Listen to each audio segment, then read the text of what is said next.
Hey guys, all right, so a little bit of a longer video here, about three and a half minutes. Gonna be putting this up on YouTube and putting some of the shorter clips on Instagram as well. But going to be working with a little bit of a technique to help with carpal tunnel syndrome. If you deal with shoulder pain or even neck pain, elbow pain especially, any of us that spend a lot of hours behind a desk and in that position where we're typing, we're going to find ourselves dealing with overactivity, specifically in the elbow, even in the wrist. Honestly, anywhere from that wrist shooting all the way up into the back of the neck too. A lot of times carpal tunnel syndrome isn't actually an issue with the wrist or in that particular region where they might have people go in and have surgery done.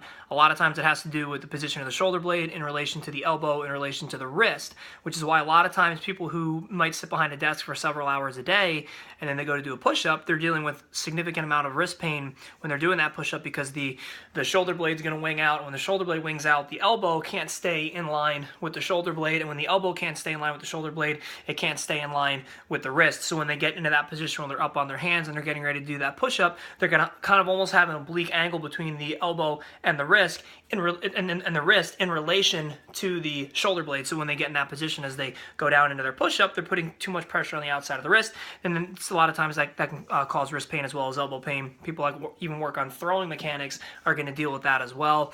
So where we're going to be hitting today, again, working with the wiffle ball here or a lacrosse ball, we're going to be working on getting into those muscles that flex the wrist here, especially again if you're sitting behind a desk and you're in this position where you have your hand on the mouse or your hand on the keyboard. What happens is the desk kind of picks up, or the where the hand is sitting on the desk kind of picks up that extra stability for the body. So now everything else can relax because it's slackened, because it's resting on the desk while these muscles are moving right in this isolated area, typing and all that. And then again, it's the same thing with the position, because most of us have our elbows dropped below the wrist when we're on the computer, or again we're at a desk working.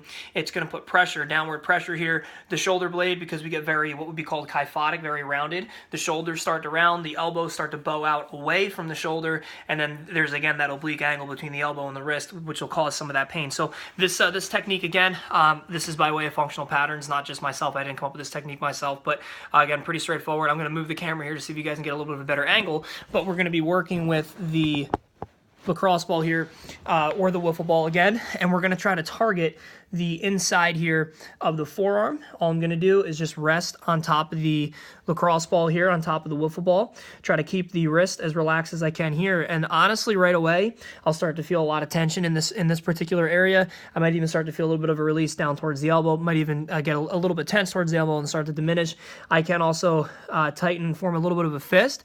Now we're going to get into what's called an active release, so I'm going to tighten those muscles here and try to drive down into the lacrosse ball, and then just relax as I press the forearm down into that ball again. The most important thing here is we want to be as relaxed as possible when we're doing this release technique. So you can go into a full prone position here so that you're laying down.